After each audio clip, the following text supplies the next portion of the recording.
Nos complace tener una vez más en el set a nuestra invitada de gala, la abogada experta en este tema, la doctora María José Pardo. Doctora, buenas noches, un feliz año para usted, me alegra que en este 2025 nos esté acompañando. Doctor Luis Enrique, feliz año para usted y todos los televidentes. Esperamos que hayan terminado ese año, mejor dicho, muy recargados, con mucha energía y con ganas de seguir trabajando en este 2025. Dice la canción, año nuevo, vida nueva, mucho optimismo, y esperamos que este 2025 sea un año de prosperidad y de éxitos para todas y todos ustedes. Bien, doctora, ley de insolvencia natural para personas naturales no comerciantes. El 2024 parece que no fue un año muy positivo, el año pasado fue como muy agitado. Sí, Doc, lo comentábamos en uno de los programas que tuvimos el año pasado y hablábamos que la crisis, el 2024, se había intensificado para comerciantes y empresas precisamente por el golpe después de pandemia. Se empezó a sentir muchísimo, ya las empresas, las personas naturales empezaron a sentir que esas normalizaciones, esos alivios del sistema financiero en ese 2020, en ese 2021, empezaron a golpear más fuerte sus hogares, su economía, y esto intensificó pues la situación y las cifras de las personas naturales no comerciantes que decidieron iniciar este proceso en el 2024. Inclusive el Ministerio de Justicia y del Derecho, que es la entidad gubernamental que regula los trámites de insolvencia de persona natural no comerciante, sacan unas estadísticas anuales, las pueden revisar y esperemos a que salgan las del 2024, pero puede ser casi un incremento entre el 30 al 40% sobre las cifras de insolvencia del 2023. Vemos una tendencia de aumento en los inicios de los procesos de insolvencia económica de persona natural no comerciante. Alarmante ese incremento. Bien, vamos a las preguntas que nos formulan los televidentes para la invitada de honor de esta noche. Sí, doctor, yo quisiera saber cuáles son los requisitos para que una persona pueda acogerse a la ley de insolvencia. Frente a los requisitos que debe cumplir una persona para acogerse a la ley de insolvencia de persona natural no comerciante, la ley establece prácticamente 3 requisitos. El primer requisito es, como su nombre lo dice, que esta ley específicamente está hecha para las personas naturales no comerciantes. Si bien la ley no determina quién no es comerciante, pues sí determina quién lo es. Entonces, a partir de esa interpretación se puede decir que esta ley está hecha para las personas que no son comerciantes, es decir, no tienen un registro mercantil activo, una cámara de comercio como coloquialmente se llama, no tienen un establecimiento de comercio, no se dedican de manera profesional o habitual a ejercer el comercio. Las personas que tienen 2 deudas, por lo menos 2 deudas con 2 entidades o personas naturales diferentes, ya que, como lo habíamos dicho, en insolvencia ingresan absolutamente todas las deudas. Entonces puede tener 2 deudas de cualquier naturaleza, de cualquier categoría, adquiridas con cualquier persona o entidad, y adicional la ley especifica que debe cumplir con un tema moratorio. ¿Qué quiere decir ese tema moratorio? La ley dice que por lo menos la mitad de todo lo que suman esas deudas a capital tiene que estar en mora de más de 90 días. Entonces es muy importante que la persona juiciosamente diga: yo en impuestos, yo en multas, yo a la DIAN le debo X cantidad, del vehículo debo X cantidad, de la hipoteca debo X cantidad, a las personas naturales, la tarjeta de crédito, el crédito de libre inversión, debo esta cantidad. Supongamos que al final del ejercicio la sumatoria del monto desembolsado del capital de la obligación arroja 100 millones de pesos. Entonces, este último requisito, lo que quiere decir, doctor Luis Enrique y televidentes, es que por lo menos la mitad de esos 100 millones de pesos tienen que estar en mora de más de 90 días, es decir, 50 millones. Porque a veces cuando se habla de la mora, las personas entienden que todo tiene que estar en mora y no todo tiene que estar en mora de más de 90 días. Bien. Esta es la sección jurídica Derechos en Derecho del informativo Oro Noticias. Más preguntas de nuestros televidentes. Le quiero hacer una pregunta. Si a un trabajador le tienen embargado el sueldo por deudas, ¿qué puede ocurrir? ¿Qué puede pasar?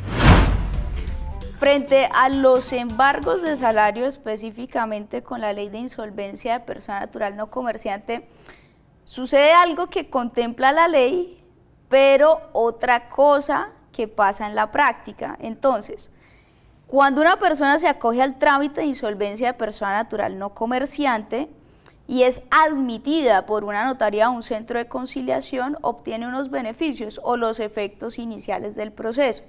Dentro de esos efectos iniciales está la suspensión de procesos ejecutivos de cobro coactivo y restitución de bienes. Específicamente, un embargo de salario se origina por el inicio de un proceso ejecutivo en contra del deudor. En ese sentido, y según la línea de interpretación, pues se debe suspender el embargo también. Y más porque a partir de que una persona es ingresada al proceso de insolvencia, no debe haber pagos a los acreedores en virtud de que todos quedan en igualdad de condiciones. ¿Eso qué quiere decir? Si no se le paga a uno, pues no se le debe pagar a ninguno. Entonces, jurídicamente hablando, debe suspenderse el proceso iniciado en contra del deudor, así como la medida de embargo sobre su salario. Eso frente a lo que contempla la ley. Sin embargo, en la práctica lo que sucede es algo diferente. Y lo que sucede es que cuando se le ordena, no a todos los juzgados, pero sí a algunos que tienen esa línea de interpretación, cuando se les ordena la suspensión del proceso ejecutivo, ellos responden que efectivamente se debe suspender el proceso, pero mantienen vigente la medida cautelar. Entonces, ahí hay que entrar en una pelea jurídica con los juzgados, hay que interponer pues los recursos de ley y todo lo que nos contemple pues el sistema legal para la tutela efectiva del derecho y lograr la suspensión de ese embargo en virtud de la admisión a un proceso de insolvencia.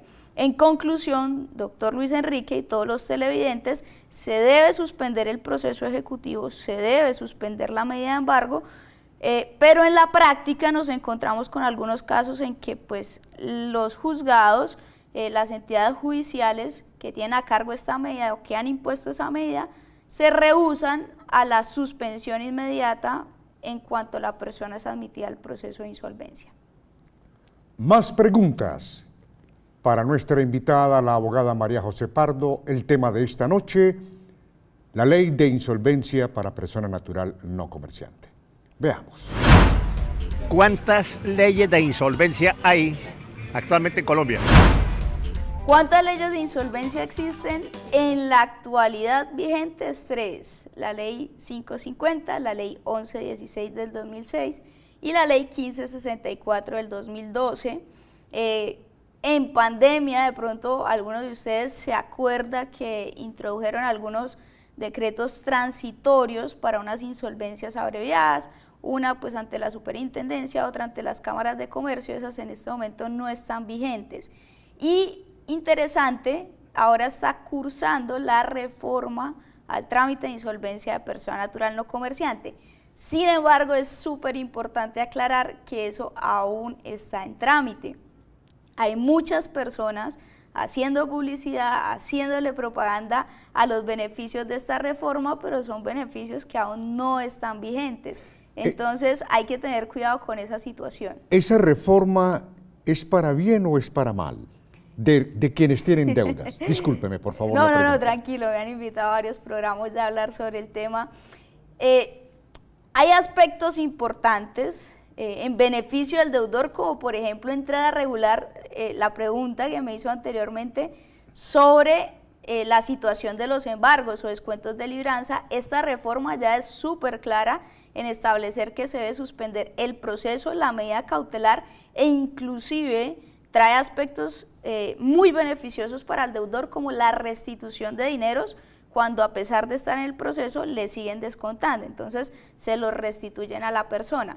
Introduce también algunos aspectos como abolir de cierta manera el domicilio. En este momento las personas que quieren acogerse a un trámite de insolvencia lo deben hacer en el domicilio donde vivan, pero esto abre la puerta a que algunos centros de conciliación que tengan la infraestructura para llevar a cabo procesos virtuales permitan que un deudor de cualquier lugar pueda hacer su proceso de insolvencia sin importar que ese centro de conciliación quede en el mismo domicilio.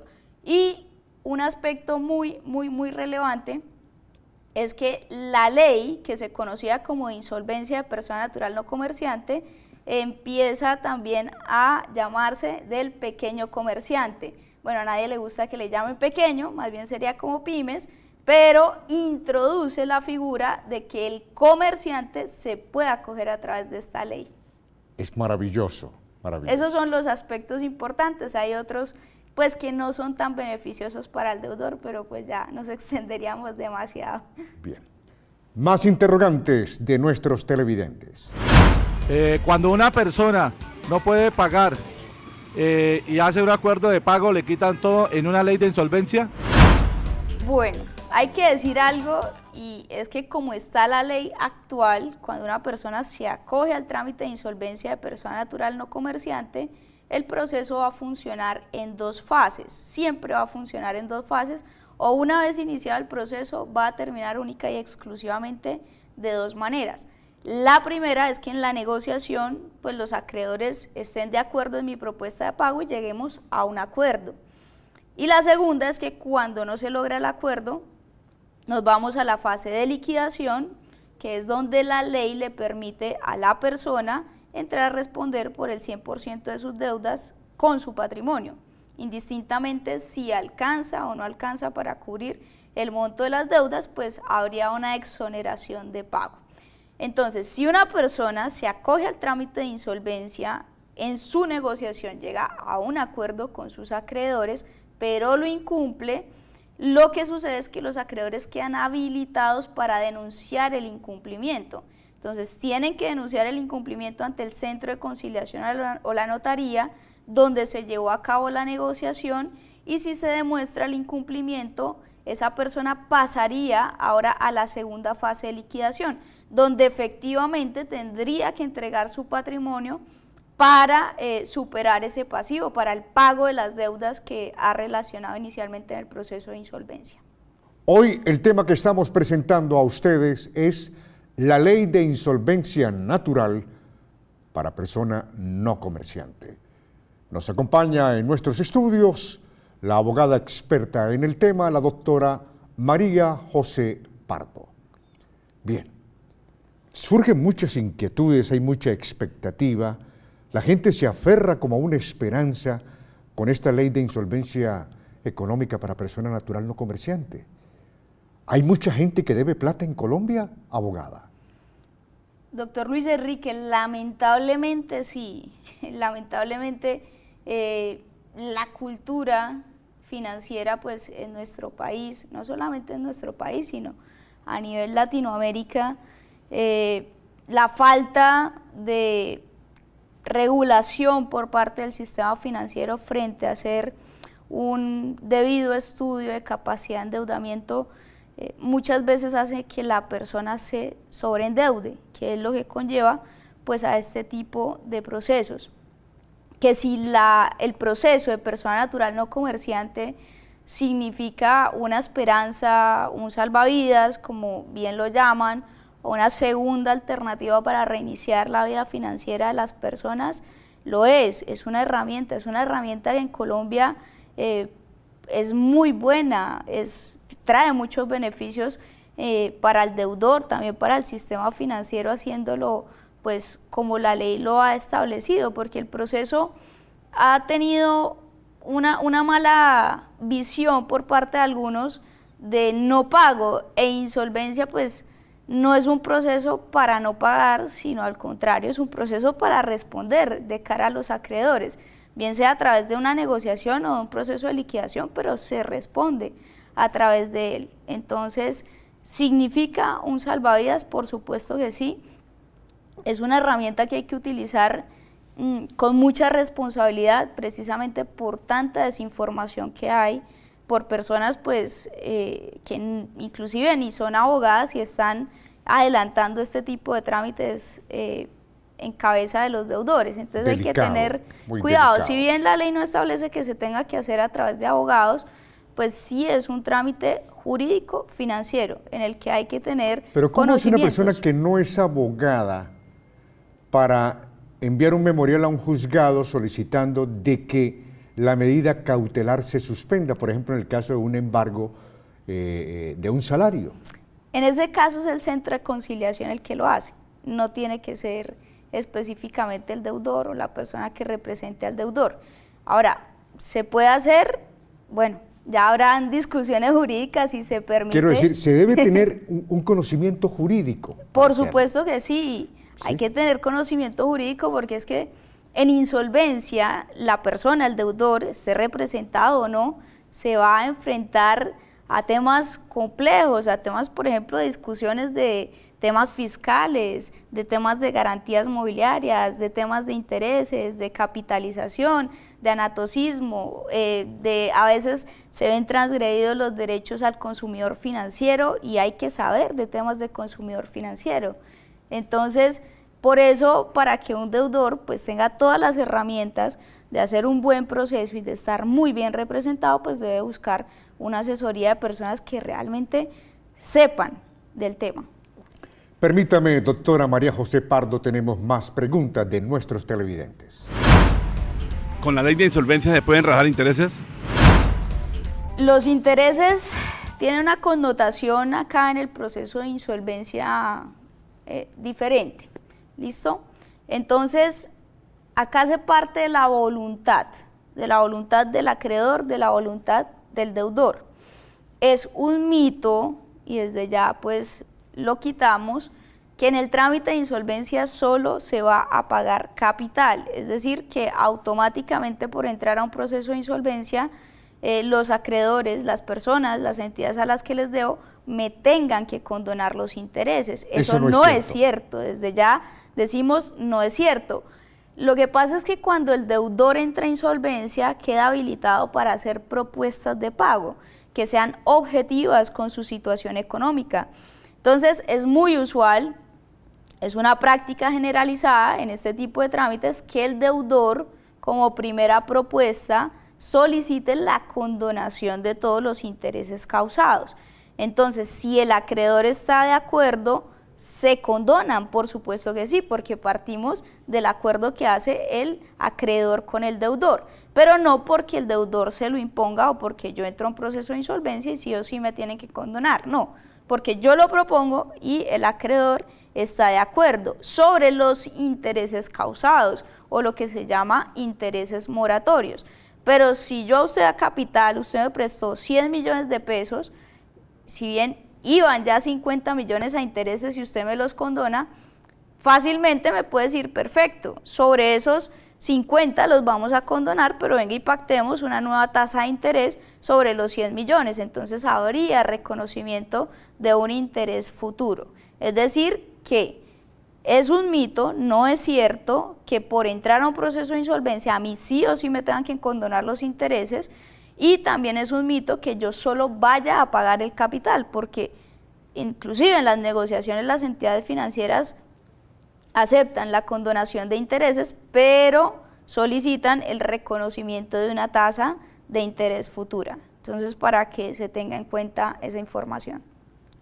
Nuestro tema de esta noche en la sección jurídica Derechos en Derecho del informativo Oro Noticias, Ley de Insolvencia Económica para personas naturales no comerciantes. Más interrogantes. A una persona enferma terminal le pueden embargar su sueldo. Frente a esta situación, que lamentablemente no es solo la de la señora que nos consulta, pues que esperemos que su salud mejore de alguna manera, es la situación de muchísimas personas. Entonces, ¿qué hay que tener en cuenta en este caso? Toda deuda tiene un seguro, toda deuda con el sistema financiero, con el sector financiero, tiene un seguro. Entonces, si la persona viene al día en el pago de esa obligación y suceden este tipo de eventualidades, puede revisar si el seguro cubre esa eventualidad para que haga una reclamación y pues no tenga que pagar la deuda, o mire cómo puede aplicar una póliza, eso en ese caso. Pero supongamos que la persona está en mora, ya viene en mora en la obligación y pregunta que si la pueden embargar. La situación de salud no es atenuante para que el acreedor o la persona a la que le debe pues tenga que abstraerse o no esté habilitada para iniciar un proceso ejecutivo y posteriormente un embargo. Es decir, independientemente del estado de salud, lamentablemente, allá sí la pueden embargar. Entonces se revisa si la pueden embargar o no la pueden embargar. Pero lo más importante es que si está a punto de perder su patrimonio, si está a punto de que le embarguen su salario, inclusive si ya tiene el salario embargado producto de esta lamentable situación, siempre va a tener la alternativa de, si cumple los requisitos, acogerse al trámite de insolvencia, poner de presente su situación, porque dentro del proceso se escucha las causas que conllevan a esta situación de insolvencia. Muchas veces las entidades tienen en cuenta esas causas para tomar la decisión y poder apoyar en el proceso a esta persona. Doctora, alguien me preguntaba, ¿cómo funciona con la ley de insolvencia económica el tema de intereses sobre intereses? Bueno, intereses sobre intereses, esa pregunta es muy amplia y más cómo funciona dentro del proceso, porque primero hay que probar que existe esta figura. En el tema comercial, en cierta medida se puede permitir, pero en el tema civil no. Entonces, es una pregunta en la que habría que detallar el caso en específico para determinar si dentro de insolvencia hay lugar a pelearlo o no. Cuando suceden situaciones donde hay discrepancias, donde hay diferencias en cuanto a situaciones jurídicas del crédito, por ejemplo, si es lo que están cobrando realmente, si me están cobrando de más, si efectivamente esa deuda, si es fiscal, si es laboral, si es hipotecaria, si es de un vehículo, porque acá se organizan las deudas de determinada manera, existe una etapa procesal donde este litigio, esta solicitud, esta insolvencia va al juez mediante una figura que se llama objeciones. Entonces se podría pelear si jurídicamente es viable pelearlo, para que un juez determine pues si efectivamente el acreedor o el deudor es quien tiene la razón. El proceso vuelve ya con la determinación del crédito y continúa con la fase de negociación. Bien, más interrogantes en esta sección jurídica Derechos en Derecho para nuestra invitada. ¿Un fiador se puede acoger a la ley de insolvencia? Sí, claro que sí. Y cuando yo digo que dentro del proceso de insolvencia ingresan todas las deudas que tenga la persona, también hago referencia a las deudas directas o, como a mí me gusta llamarlo, indirectas, que son aquellas en las que las personas se obligan en calidad de fiadores, codeudores, avalistas, terceros garantes. Hay que tener en cuenta que cuando dos personas solicitan un crédito o una persona avala un crédito, es decir, firma y se obliga, si el deudor principal, o como dicen por ahí, la persona que realmente se comió la plata no responde, pues van a ir a cobrarle a este tercero, es decir, es una obligación también de este tercero.